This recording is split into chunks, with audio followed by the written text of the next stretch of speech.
Hello, and welcome to the 48th episode of Curiosityness. I am Travis DeRose, the host, and on this episode I have the guys who rebuilt the original screen-used DeLorean from Back to the Future, and holy crap, it was pretty fun to talk to them. I have on Steve Concotelli, who is the director and producer of a documentary called Outatime, which documents the whole process, so he talks about that. And we also brought on Joe Walser, and he's the head designer, builder of the whole restoration, and was basically the driving force to get it done on the original A car that was used in the Back to the Future movie. And it's just the amount of detail and time and money that was spent on this thing is incredible, and it's really fun to hear Joe dive in and talk about all the little details that you or I would never notice, but it's really cool to know that stuff is there. It may be worth it to go listen to or go check out the Outatime documentary before you listen to this, or at least look up a picture of the restored DeLorean. It might give you a better appreciation. It's at OutaTimeMovie.com. There's a link to it down below. You could check out the documentary. But that's it. This is the podcast with Steve Concotelli and Joe Walser. And boom, we're on. What's up, Steve and Joe? How you guys doing? Good. Man, well, this is pretty cool. You guys worked on the restoration of the actual original Time Machine DeLorean. Yeah, we did. Steve, tell them what you did. I had nothing to do with the actual restoration. I filmed it. Right. Joe and his team, they did the restoration, so I won't take any credit for that. Right. But the documentary, documenting it, I think really helps people appreciate it. Because, I've seen it at Universal Studios, and then now is it at the Peterson Museum? Yes. Okay, yeah, I've seen it both places, and it's insane when you go see it. But when you watch this documentary out of time, you can really, really appreciate all the detail and effort that has gone into it. So I appreciate. Yeah, Steve was indispensable. He can't turn a wrench, but it's a great story how he got up. How he came on board, right? I mean, I knew Steve for a while, and once the restoration was happening, he was like, "Dude, I gotta, I want to be involved." And I was like, "Of course. What can you do?" Right, Steve? Yep. Come on, take over, man. Oh, and I said, Joe looks at me and he says, "Well, do you know anything about prop restoration?" I said, "Nope." He goes, "Are you a mechanic?" I'm like, "No." He goes, "Do you do any kind of DeLorean prop restoration, anything?" I said, "No, I'm completely useless." And Joe, he literally just looks at me and says, "Then what good are you on this team? What can you do?" And then I said, "I have a video camera and I'm great at making movies." And he's like, "Done. That's your job." Okay, right on. Someone had to do it. It fit perfectly. Well, I thought, that it was important to record, for posterity, the whole restoration. We didn't know, what we were going to do with it exactly. But it seemed like a huge waste not to, and something that, fans might want to see. Yeah, and at the time, Universal didn't have any interest in documenting it. And I'm sure that's a studio mentality where when the car was done, they would love to see it, but they weren't interested in documenting the nitty-gritty of how it was done. And Joe and I both recognize that, no, this is something that fans very much want to see. They want to see the process. They want to see how it's done. But most importantly, fans want to know that the car was restored with all the love, attention, and dedication that fans would have put into it themselves. Mm-hmm. Yeah, we basically use our own fandom to guide everything we did. And, we knew that if we weren't on the restoration team, we would have wanted to see, the restoration, some details. So that's why we did that. That's why we do everything. Mm-hmm. Is because ultimately we're fans too. We're just a different kind of fan. We kind of created a new thing with the professional fan. Yeah. In the, before this, no studio had ever trusted a group of fans, to restore an iconic prop like this. And here, we were doing the most iconic, vehicle in movie history, Yeah. And there was a little speed bump to achieve that, and kind of convince Universal that it was actually a great idea instead of a horrible idea, And it was that it came with the team came with a lot of real world experience. Everybody on the team had some kind of specific skill set. There was nobody on the team that that brought nothing to the restoration. Everybody had to do something. We had a never-ending list of applicants, who wanted to be involved, and we would just, shoot the shit with them for a minute. And what do you want? Why do you want to help? And a lot of them were like, I would do anything just to sit in the seat and play, Huey Lewis. And I was like, all right, thank you. And we all want to do that, but also no. And, there's the door, and next, because we had a huge, people think, the restoration was just this huge privilege, and, it was bestowed upon you, and you should, be just like, oh, I'm not worthy. And it's like, yeah, but also it was a huge responsibility and an actual job. Right? Mm-hmm. Yeah. We were contracted by Universal, and we had a lot of pressure, and we had a lot of decisions, and there were a lot of people involved, and the team was, big and diverse and specific, and we had time limits, and, so it wasn't just like, oh, look at us, we're, these huge, King fans, and that's just it. It's not all gravy. I mean, we had to, put the muscle and, and our years of experience and all of the different, elements that each person brought to the team, we ought to come together. And we had 1 year to turn a big pile of scrap back into the time machine. Mm-hmm. Yep. Totally. Yeah. So, go ahead, Steve. I was just going to say, Joe actually, he touched on it, but he understated it in terms of the people who wanted to be a part of the project. Yeah, people all over the world would have loved to have been a part of the project, but the bar was so high for the skill set you needed and the dedication that you needed. And Joe had guys on the team that lived out of state or across country, and Joe would call them up and say, we need a weekend to work on the car, get here. And they would buy tickets, get on a plane, work for 3 days straight, and fly home on a red-eye Monday morning and go to work. Like, that was the minimum level of dedication you needed to be on the team. Yeah. And most people, when they hear that, they're like, oh, yeah, no way I would do that. Like, well, then be glad you weren't on the team, because once you were in 100%, or you couldn't have made it. Yeah. Yeah. And then we had some people, who had, big promises about, their dedication to the team, and they would come in, and the first 5 minutes they were through the door, it was just selfie after selfie after, and I was like, all right, this guy's not coming back tomorrow, Yep. And that was it. And then, we had other guys like my good buddy Alex, who is, kind of an expert at stock DeLorean restorations, and he knows his shit big time, and but he doesn't know one thing about the time machine. And so he came and he was like, look, I'll be honest with you, I don't know anything about the time machine, but I know my way around a DeLorean. And I was like, all right, well, here's where I need you to be at this time. And he showed up and he did his thing, and at the end of the day, I was like, all right, so I'll see you tomorrow.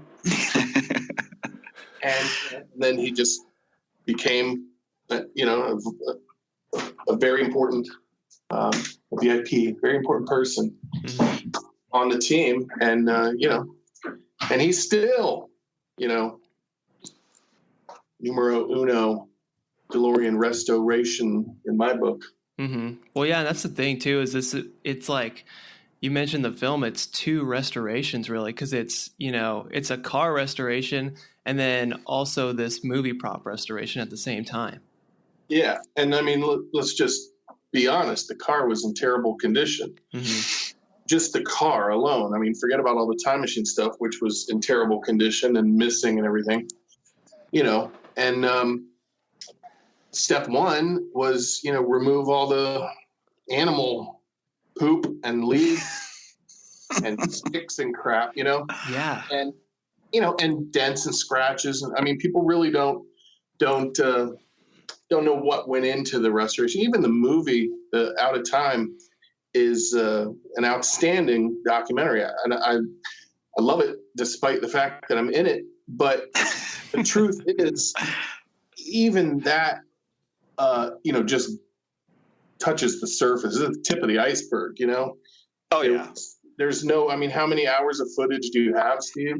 I have at least 50 hours of footage of the restoration and like another 60 hours of interviews. But yeah, like we gave kind of a nice general little overview of the restoration, but if we actually chronicled how it went, it would have been a mini series. Oh yeah. We could have made a show about it easy. But again, Universal wasn't like, yeah, sure. Let's show everybody how messed up it was. It's like, so even in the documentary, we had to be, really respectful and professional and have approval at every step of the way. A lot of people out there think that, we just had free reign and we did whatever we want. We took all the time machine parts and put them in our collection and put everything back on the car fake. And, there are people that think that, these conspiracy theories. And it's like, okay, I mean, you weren't there. And if you were, this would all just be a huge waste of your oxygen, because every step of the way was, we were under supervision. We were reported to people. A lot of people reported to me, and everybody was involved in every decision, and everything that could go back on the car went back on the car. And it was, there were a lot of really, really difficult decisions too. And a lot of arguments within the team, because we're all just as passionate about the time machine as everyone else. And a lot of people had a lot of specific opinions about what should happen with certain things. For example, there was, at some point after part one and the DeLorean Time Machine went on display in Universal, Hollywood, and there was like a photo op and everybody could just go right up and touch the car and take pictures with it and everything. During that time period, the neon that goes under the flux bands was apparently broken, and there was some concern that fans were going to get shocked by it or something. That doesn't, make a huge amount of sense since the car was turned off, but whatever, you're never sure where these stories came from exactly, plus the internet. So whatever. Anyway, they took off the flux bands and then they never put them back on. Right. So the best guess is, they took them down to the transpo garage and somebody was like, what the hell is all that garbage, and threw them away, So at some point they had to rebuild the flux bands and put them on the car. So they made new ones that are not accurate. However, there were some other things too. Like, for example, they pulled off, this big Mole Richardson cable when they did this. And then, when they did some, who knows, cleaned it up or whatever, who knows what they were doing. They were working on it. They pulled this cable off and then they couldn't remember how it went back on. And so they just drilled a bunch of new holes over the rear quarter panel, and then they just put the cable over that, over the rear wheel well, instead of it, going back in behind the driver's seat. So then we had those extra holes and the wire, going over there, which was not correct. And somebody in between filming part 1 and part 2, realized, well, that wire is not going the right way, but now there's like 8 holes around the rim. So they put it in the right place, but the holes are there, is my point. Mm-hmm. So in part 2, you can actually see these holes, right? So then those holes, to some of the members of the team, became screen used, right? So because you can see them on screen. So it's like, all right, so now these holes are screen used, so we have to leave them. And then it turned into a huge debate, because what we were hired to do was to return the car to the exact state it was when it backed off of Doc's truck. So the first incarnation of the time machine, the first big reveal, that's what it was, supposed to be, and that's why it doesn't have Mr. Fusion. That's why, Mm-hmm. Anyway, those holes weren't there, right? So then it became, how do we fix holes, And even, a lot of stainless steel experts were like, it can't be done. I mean, it can, but it's really, really hard, and you'll never really get rid of those holes. You'll always kind of see a discoloration. And I was like, so you're saying it can't be done? And they're like, that's what I'm saying. And I was like, good enough for me. Let's do it. Yep. Right? Because, who doesn't love it can't be done challenge, right? Right. Anyway, we got, some welders in there, and they tack welded them. And I spent the next week on my knees, on my ass, just grinding and sanding and graining and brushing and everything. And I think I might have taken it too far, because, I wasn't satisfied if I could still see it when my nose was 2 inches away, until it was gone. I didn't quit. And, but in the end, I mean, you straight up can't see those holes. You can't see them. They're gone. And, so yeah, it sucked. And I got, headache and, flat butt. Oh, sorry, getting a phone call. Anyway, but yeah, what then? Then it's like it becomes all about it sucked, and what is it, Steve? The pain is temporary. Yeah, but the car will be perfect forever. Car will be perfect forever. Right. I'm just saying it was worth the effort, and it was worth the pain, and ta-da. Right. Well, and like that's the thing too. It's like, a lot of people are like, well, just get another stainless steel panel from a DeLorean, but you're like, that's going to be some kind of weird replica. Then we have the actual part. Let's fix that part and put it on here, so it's the real thing. Yeah, I mean, again, there's all levels of fan, right? There's thousands and thousands and millions of Back to the Future fans that go see the Time Machine at the Peterson every day. I mean, not a million every day, but over millions over whatever months and years. But they go see it, and it's amazing. You know what I mean? They're like, oh my God, this is it. This is the real deal. I'm looking at it, and the magic is real. And the fact that a stainless steel panel might not be the original,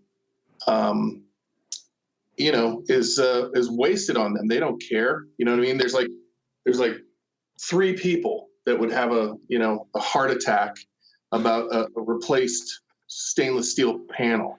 And if you went to see it and you didn't know, and I just said all the stainless steel panels are original, you'd be like, oh, that's so amazing. It's got magic.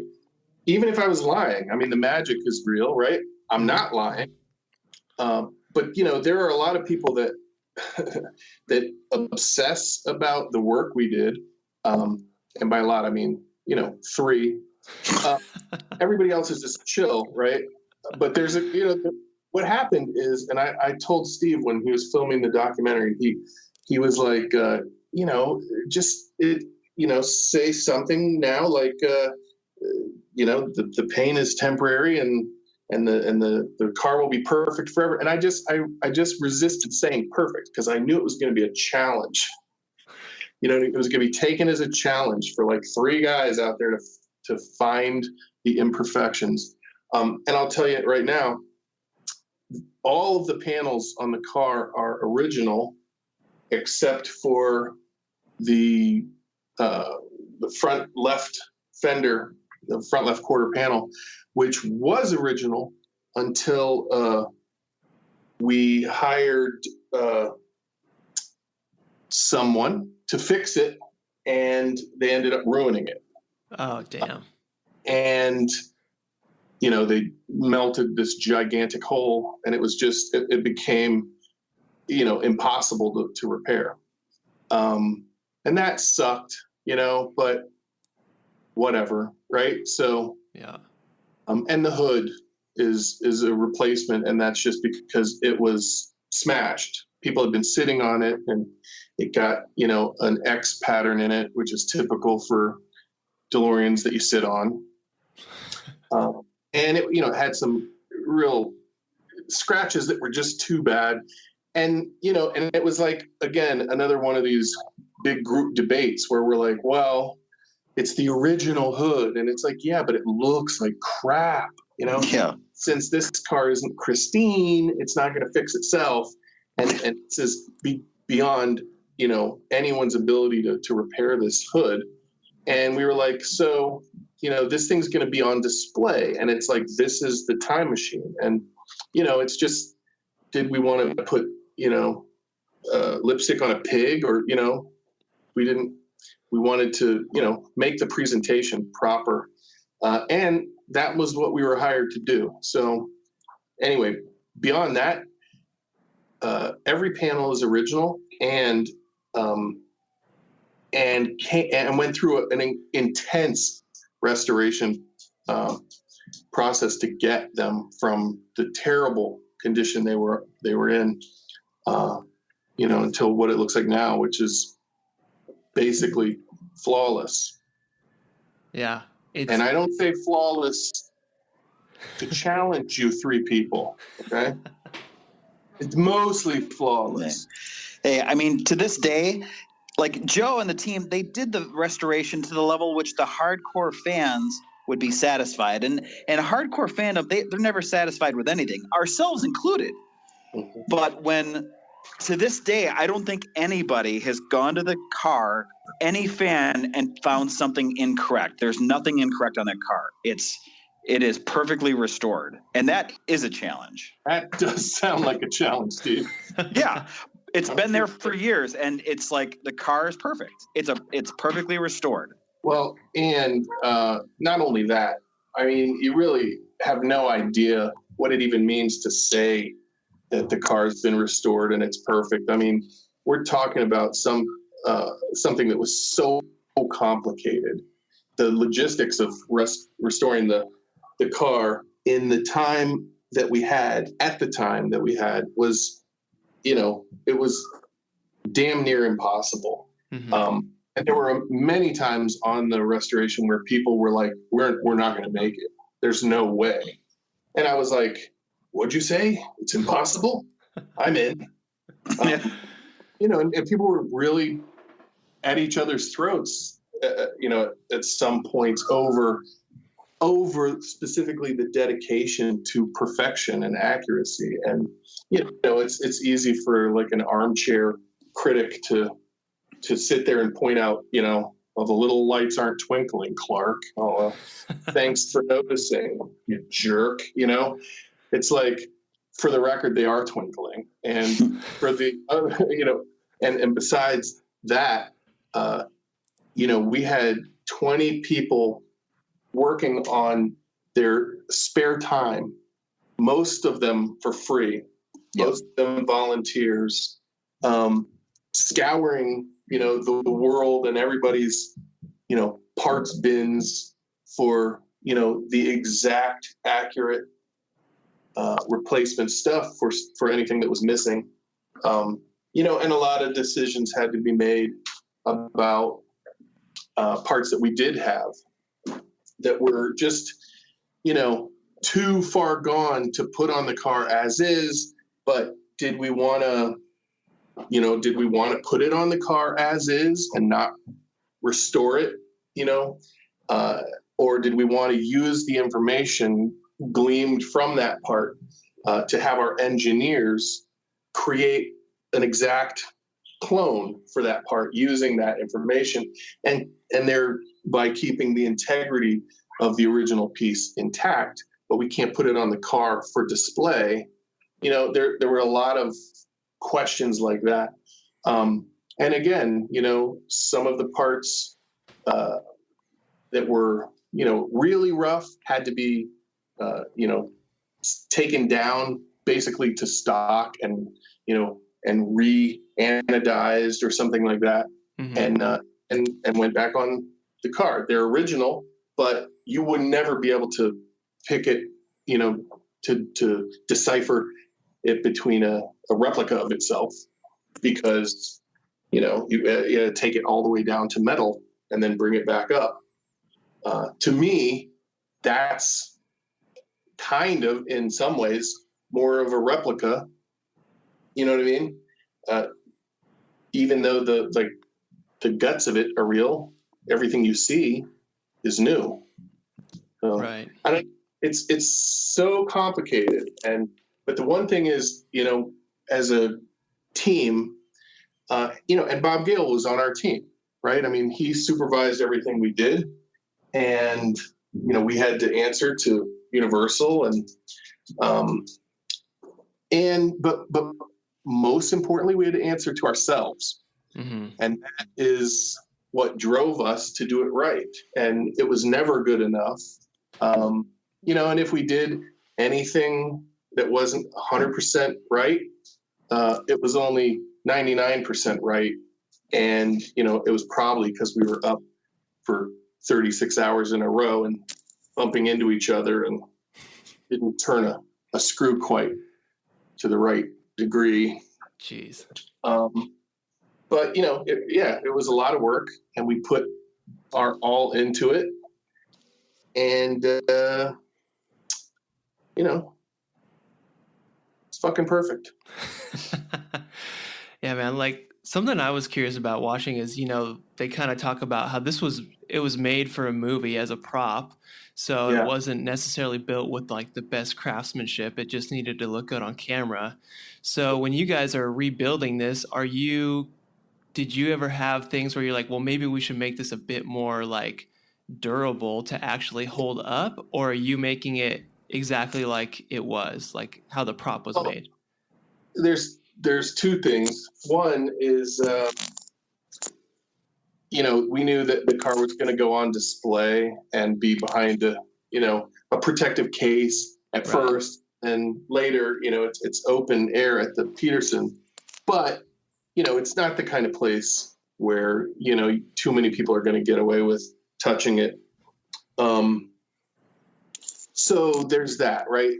So you can have the same kind of, built for a movie parts, and not be so worried about them not lasting, because it's, indoor and protected.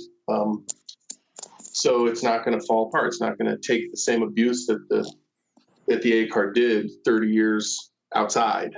Right. But also, yes, but not really like in the exterior stuff, but like with the electronics, that was all kind of just a movie magic where, they would show you the time circuits and it's one date, and then they cut away and make like a boop noise, and you assume, that it digitally changed, but it didn't. They would cut back and it would say November or whatever. And, but we wanted it to actually function, right? And, to be honest, the time machine as it is can do so many more things than it's doing, because it's just sitting there, But I mean, you can program the time circuits. You can. There's a whole series of like show elements that we built into it that can control everything on the time machine. And it can go up to 88 and have a full temporal event, and then including all of the audio. But it's not doing any of that. Wait, did you guys do that? So if it hits 88, stuff goes off? Oh yeah. No, everything. That's the thing is, we wanted everything to work. Wow. Yeah. Well, we didn't know exactly what the car was ever going to be used for. I mean, we didn't know maybe Universal would, take it out and use it for commercials or anything. Turned out they didn't, and they don't want anybody doing that. But that's why we built, the sister car, the most accurate DeLorean Time Machine replica on the planet is owned by my buddy Terry Metalis, and we do basically all of the big, legit Universal gigs, like Walmart and GE and the Academy Awards, the Oscars. Nice. Pepsi.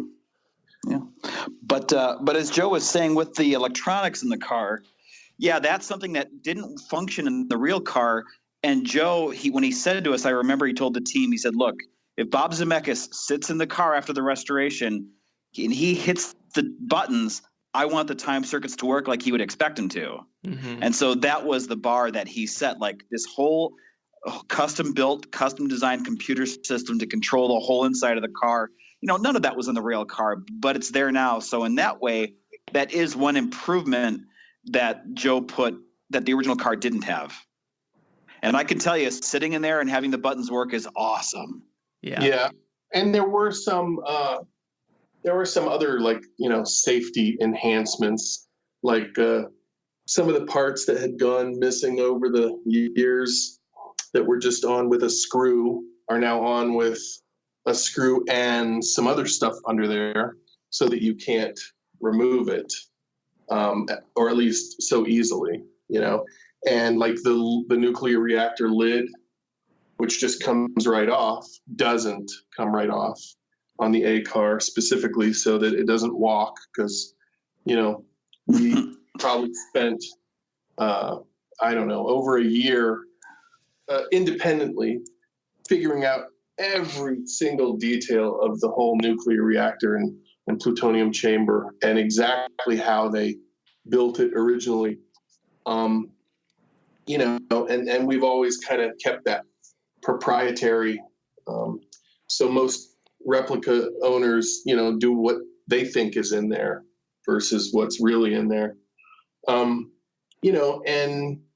Not to be dicks, but, I think that it's important for no one to ever be able to achieve, the A car level restoration. There has to be something about someone's replica that isn't 100% right. And it's not a mean or greedy or selfish thing. I just think that A car is more important than anybody's replica. Yeah, totally. So can we just hop into, like, kind of jump back up maybe a bit, but just like talk about the condition that you received the car in, and like basically what had happened to it after, they filmed the movies. Cause I have a picture of me like 5 years old standing next to the car outside of the, Back to the Future ride at Universal Studios, and had no idea that was the actual A car, screen used car. I figured it was just, a replica that they put out there, but that was the real thing. Was it? Have you had that confirmed by our team? No, I need to have that. I need to send that in and have some forensics. Here's the thing, that Universal had a replica there that was built by Jay Orberg. He's a car guy, that did a lot of movie cars. And he was commissioned at some point in the early 90s, I guess, to build a replica. And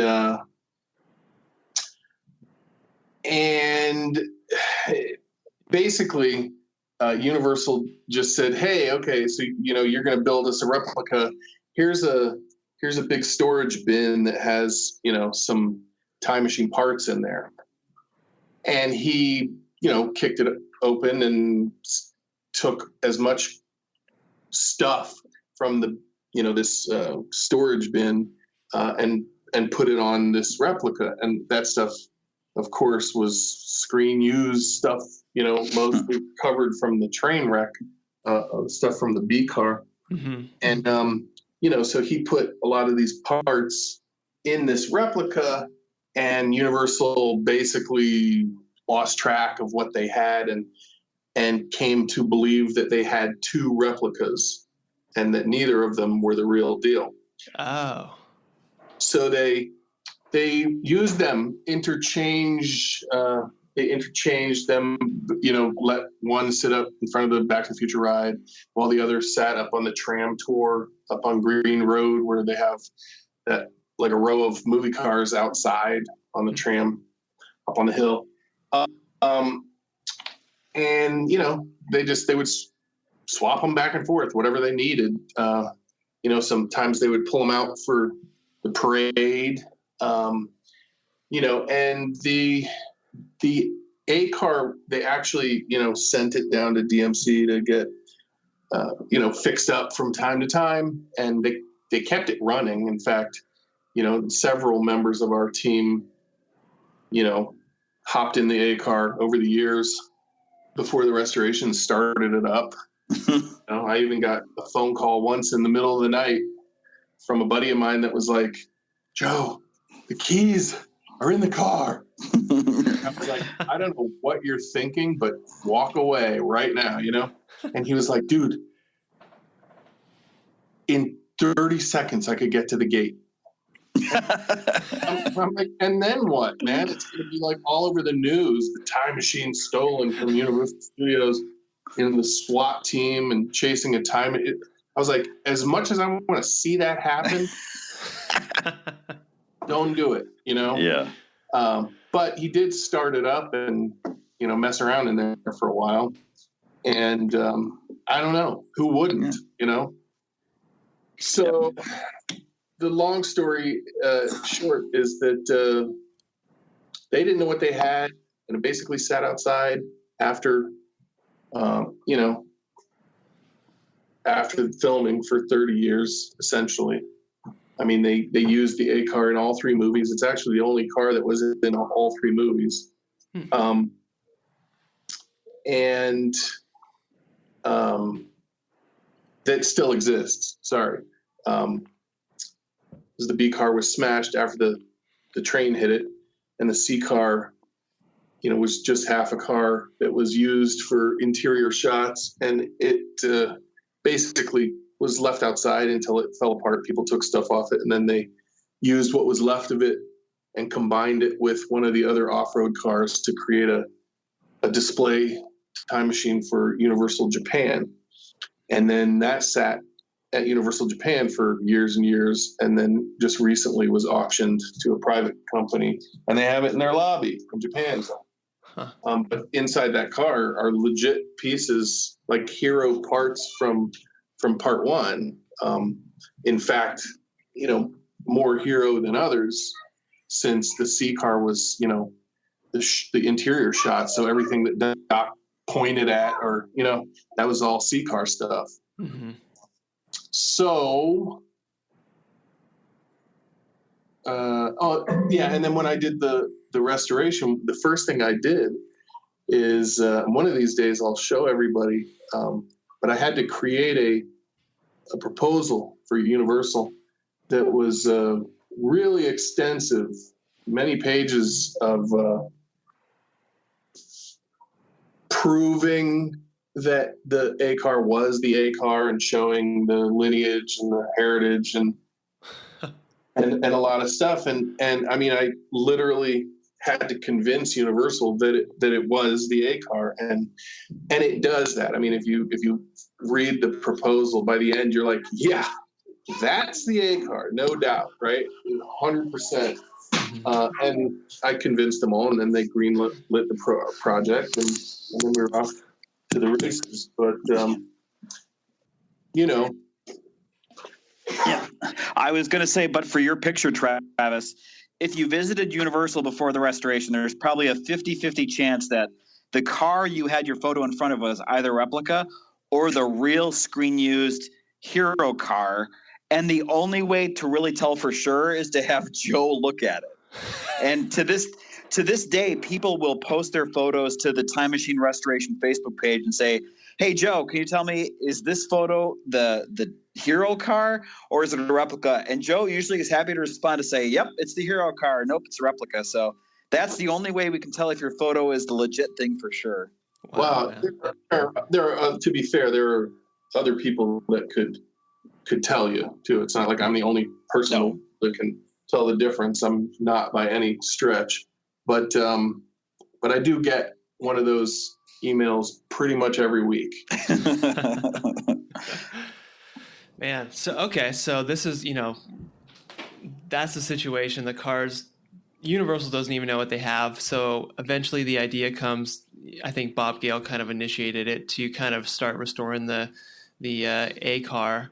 And then they come to you, Joe. And I mean, what are you have to prove that it's the A car, and they give you a timeline of 1 year, basically. Are there any like budgetary concerns or anything like that?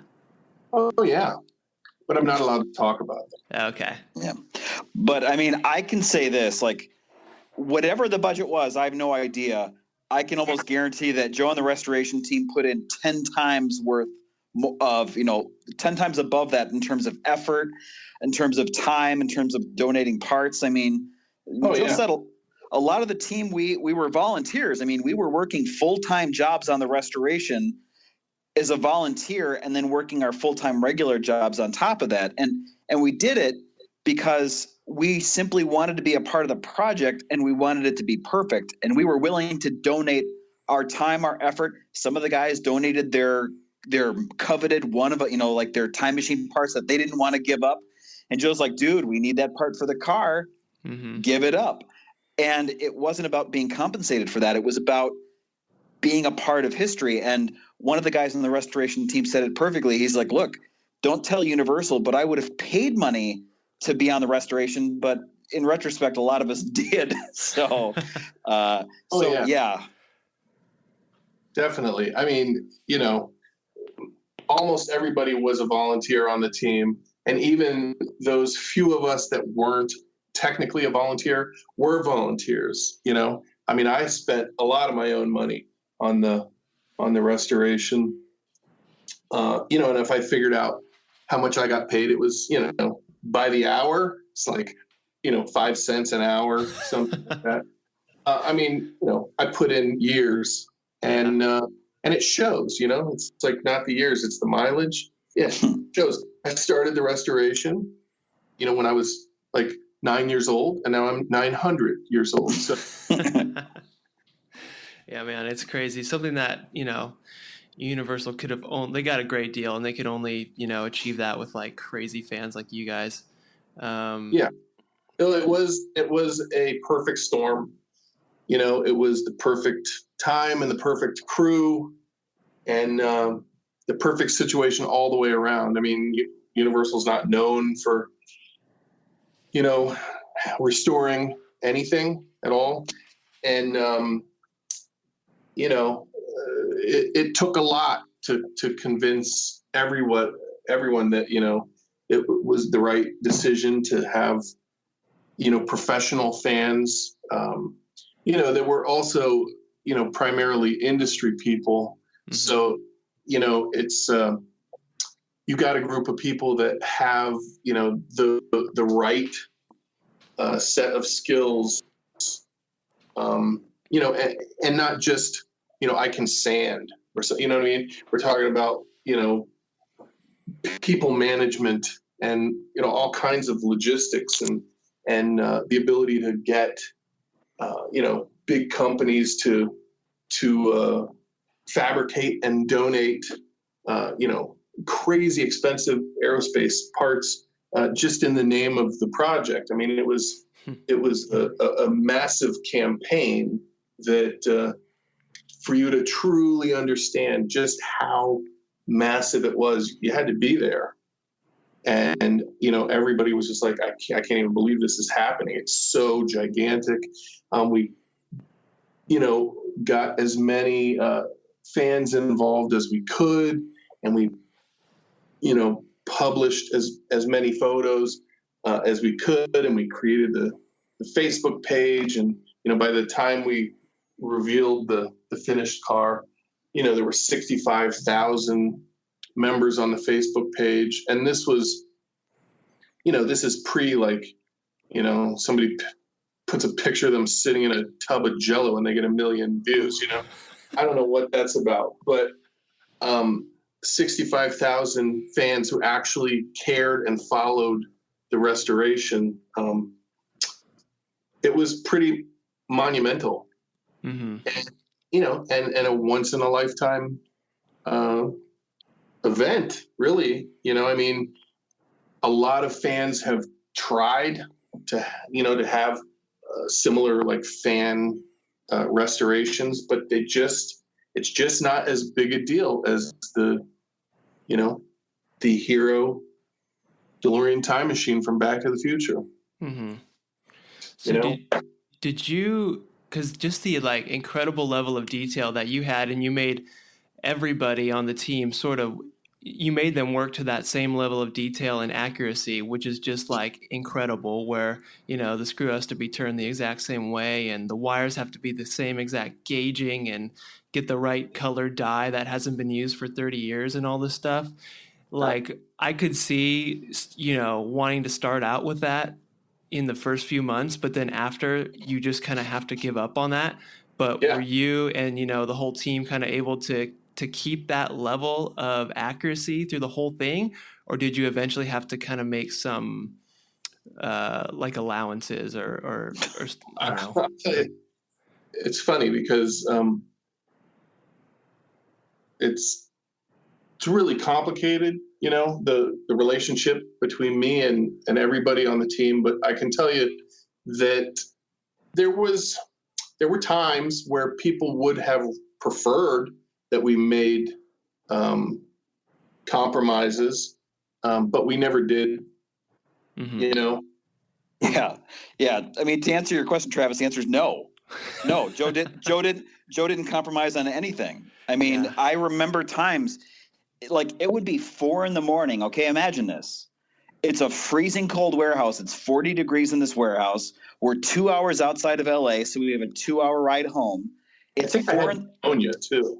Yeah, it's 4 a.m. All right, and we're turning the screws on the car that's due in 2 months. And you bring a piece to Joe, something that you've done 3 times over, and say, Joe, I finally did it. It's perfect. And Joe looks at it and he goes, no, it's not perfect. It's the wrong shade. Do it all again. And at that point, the guys in the team, you just want to say, Joe, it's close enough. Damn it, it's close enough. And Joe's just no. There is no such thing as close enough on this project. It's either perfect or it's wrong. And Joe had that the whole time. Yeah. You kind of make me sound a little bit more of an asshole than I am. No, it has nothing to do with being an asshole. And we show this in the movie. It was, first of all, Joe was there with us doing the same thing. He held himself to a higher standard than anybody. But we all recognized in that moment.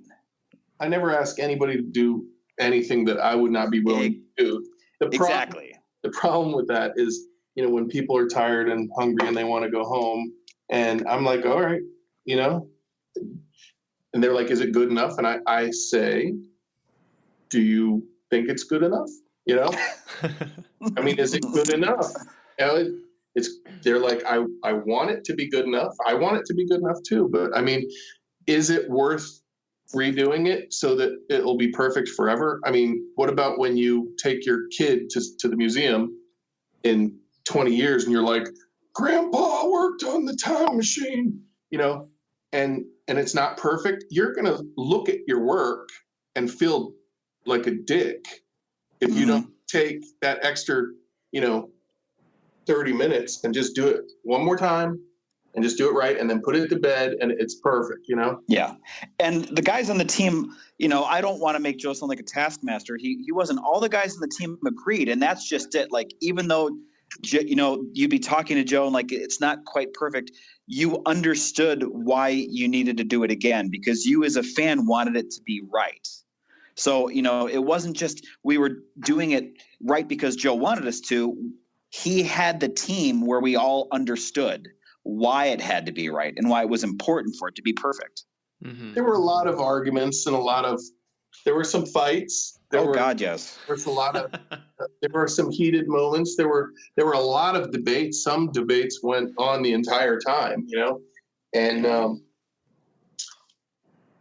different people arguing, or drawing the line. I mean, there were some people that tapped out.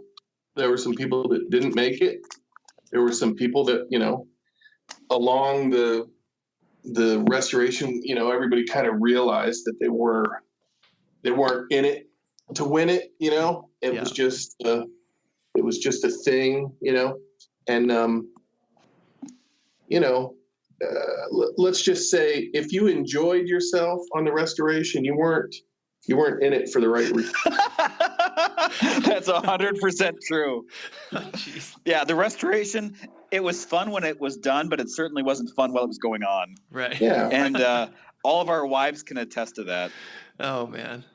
Oh, no, it was brutal. I mean, there were literally times where towards the end where me and, another member of the restoration team had to get a hotel up there and just to get like 2 hours of sleep for real. Yeah. Like, so we were up until, we couldn't walk anymore. And then we were like, dude, if we don't get some sleep, we're going to be hating it. But we're like, we only have 3 more days. So let's sleep for 2 hours and get, and just go until you start feeling your body falling apart a little bit, or a lot. And are you still there? Yeah. Yeah, we're here. Technical. Oh. So, we pushed ourselves beyond the point, that it's really healthy.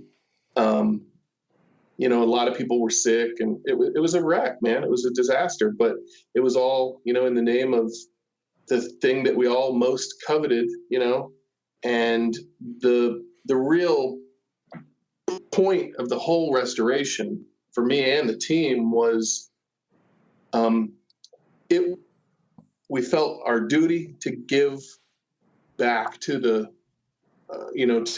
to the franchise that had given us so much. Exactly.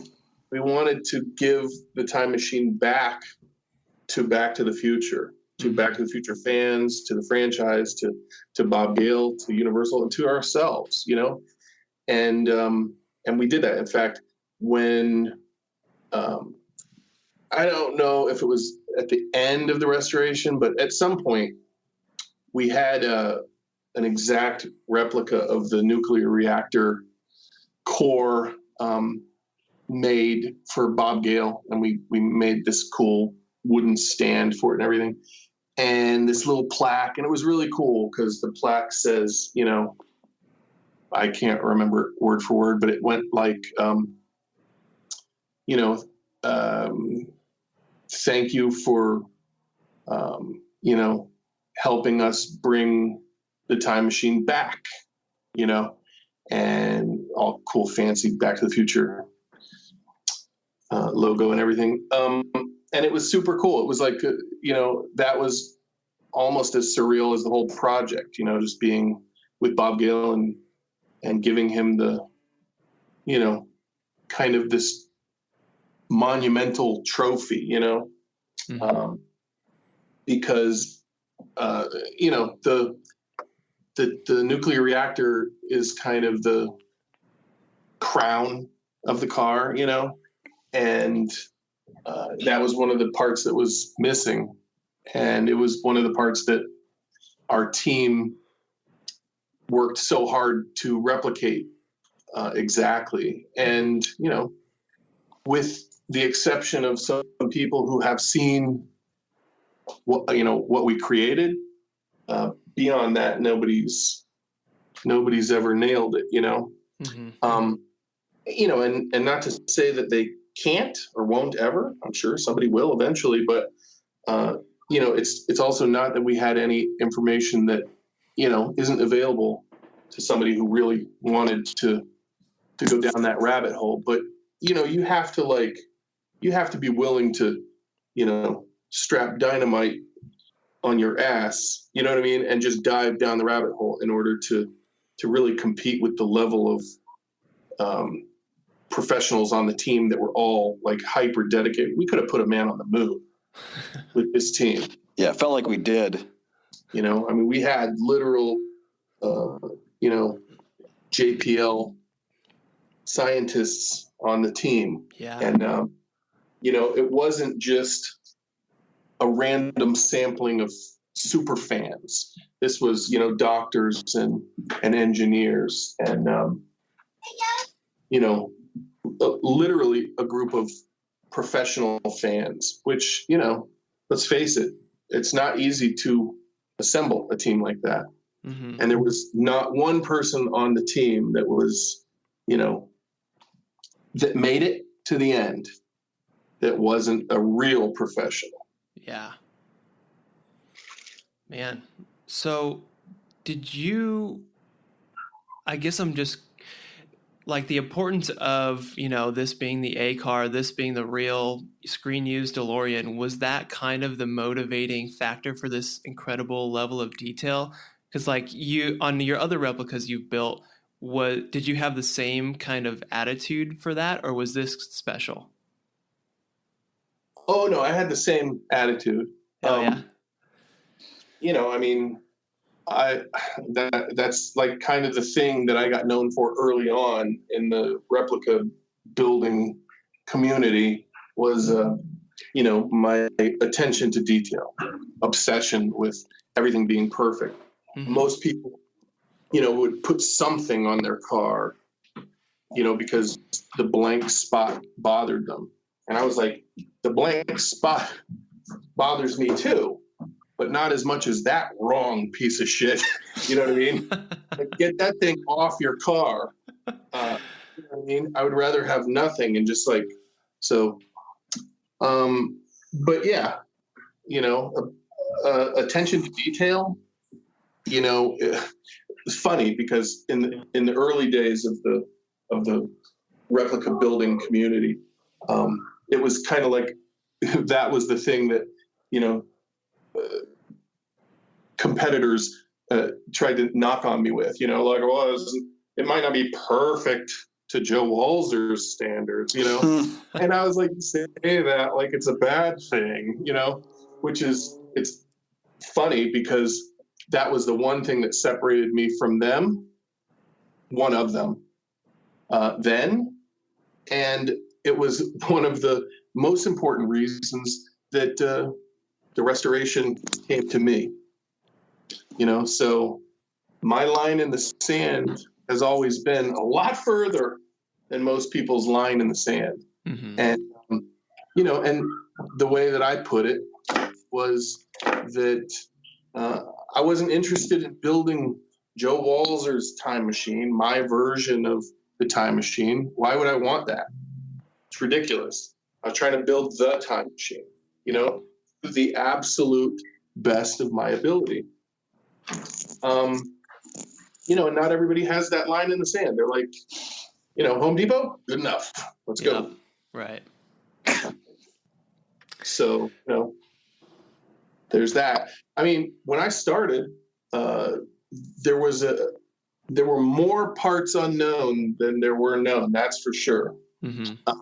And I was responsible for the vast majority of those discoveries. And that was just straight up boots on the ground, searching and searching and searching.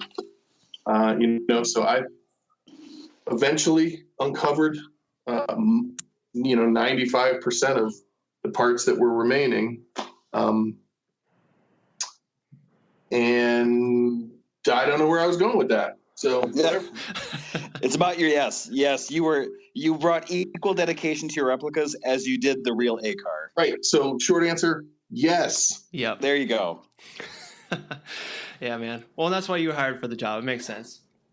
Yeah. Man, so you finish it on time. You guys have like 4 hours left, right? Yeah. Yeah. Dude. Yeah, I mean it was the movie, late, but it was on time. Yeah, I mean in the movie, and then we got an extension. Yeah, well, yeah. And then it was on time. Yeah.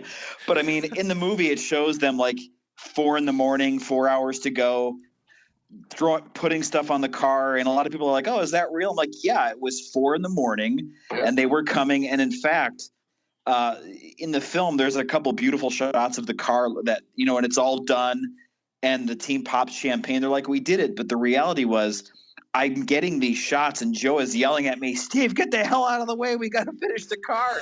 You're getting in our way." And so, I would get a couple shots. Joe and his team would dive back in. And they were working on it right up till Universal came to get the car. So yeah, it was literally down to the last couple hours. That was some of my favorite moments where I'm in the cabin of the car and I'm installing something, and all of a sudden, bonk, right in my face. And I'm like, what the hell? And I look over at this Steve with this camera. That's so close. He just pushed the lens right up against my head, and I'm like, "What are you doing?" He's like, "I'm just trying to get my shot, man." Yeah, there was a lot of that. I mean, I shadowed Joe and the team for an entire year. I mean, and that was in every city from LA up to Santa Clarita to who knows elsewhere. Oh, we got to go to this city to get some wires. Oh, we got to go to this city to get this, and just the insanity of following them and watching this come together. Yeah, it was a ton, but I was a constant source of consternation for Joe and the team because I was always right there with a camera to record something. Yep. You did a good job though, Steve. Well, I had to. I mean, it's the same thing as the restoration. In retrospect, you're glad you did it, but at the time it's miserable. Oh, yeah. The restoration and making the movie were the same way. At the time, you're just like, God, I just want this to be done. I'm sick of it. But then in retrospect, you watch the movie, you're like, oh, I'm so glad we took the time to do it. Yep. Well, I mean, the other option was to not do it, and that's just stupid. Well, and then the thing is, too, for you, Steve, you had you had to edit all that, however hundreds of hours of footage you had, too. Dude, Joe had worked on the restoration was a year, but he had been building time machines for 10. And for all the guys on the team, they got to do a 1-year restoration and then they went home.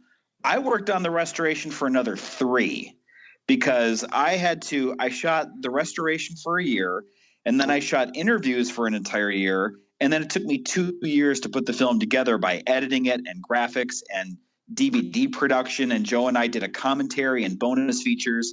So yeah, I essentially worked on the restoration for 4 years, and it was long after everybody else had forgotten about it. I was still working on it with Joe. That was extremely difficult, extremely hard, but it was a lot like Joe. I took a cue from him. We started this, we're going to finish it, and we're going to finish it right. And it's going to be painful, and we're going to want to quit a lot, but we're going to see it through to the end. And that's what we did. Mm-hmm. Man, I wanted to quit dozens of times. I'm done with this. I'm done with this movie. Let's just hang it up and call it a day. And then after a few minutes, you calm down. You're like, no, we have to do this. It's a chance to show something special. It's something fans will love and are waiting for. And we couldn't let them down. Yeah, totally. So for you, Joe, what happens, you're spending literally all your time, building this, and one day it just it's done. They come and pick up the car. What is it for you after that? Are you celebrating, or are you like, dang, what do I do now? I don't remember.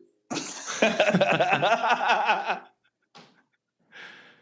have no idea. I don't know. I recovered, Yeah. I had serious, PSD for, I don't know, a long time, you know. It took me a long time to get over it. I mean, honestly, it was hard on me, from a health perspective too. I mean, I ended that thing and I had like crazy high blood pressure and, and a baby. Stressful. Yeah. And I had a baby during the restoration. Yeah. And, I mean, the whole time that we were working, we were well aware that this was, our work was going to be scrutinized forever, Mm-hmm. and, people were going to take 10,000 photos of every possible conceivable angle of what we did, and be like, hey, is this right? Or is it, and it was stressful to live up to that. But luckily, we were really living up to our own standards. We wanted it to be perfect. We weren't interested in anything less, and we did the very best job that we could do. And we did it for everyone, but, we did it for ourselves, not from a greedy or selfish perspective, but from a selfful perspective of, the love that we've all had for the Back to the Future franchise forever, out of respect for Bob Gale and Robert Zemeckis and Michael J. Fox and Christopher Lloyd. And, Mm-hmm. It was really, kind of a big swan song of appreciation for the whole community. Yeah. And go ahead. I was going to say, but let me say this. It took Joe and the team a while to recover, but Joe quickly jumped back into the Back to the Future pool. Because after the restoration, Joe then put on the We're Going Back 2015 massive fan celebration in Los Angeles. Right. And that was an entire week of Back to the Future insanity. Joe put that on. So he was dealing with all that stuff. And then if he wasn't Back to the Futured out enough, Joe then started work on, 2 more time machines, Joe?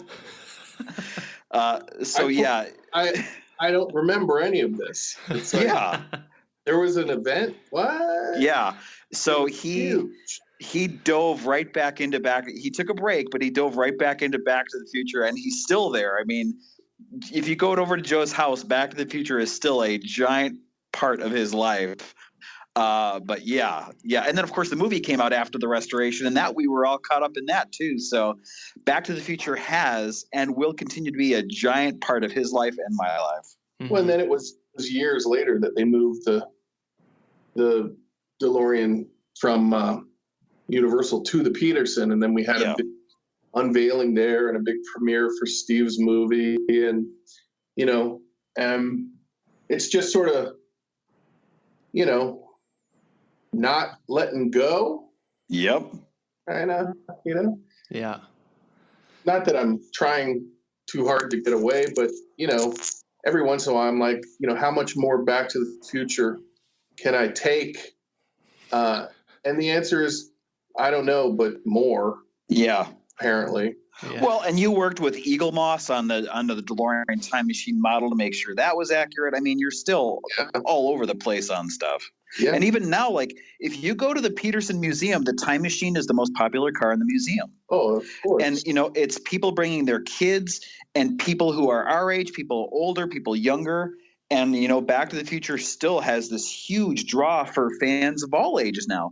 I mean, the kids who are 15, 16, 17, they were born after the sequels came out. They never saw it in the theater, but they love the car. Totally. And actually, it's one of my favorite things to do when I go to the Peterson is just kind of hang out there and you just watch. It's just like one person after the other comes up and like, oh my God, and it's by far the most popular car on exhibit there. But that is not really a big surprise since it's, the most popular movie car in the world. Mm-hmm.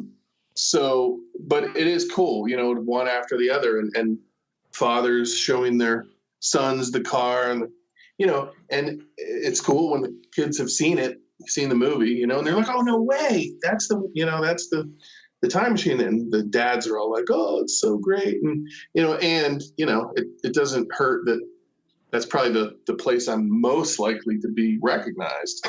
Yeah. I'm standing there and they're like, hey, are you? And I'm like, I am. Maybe.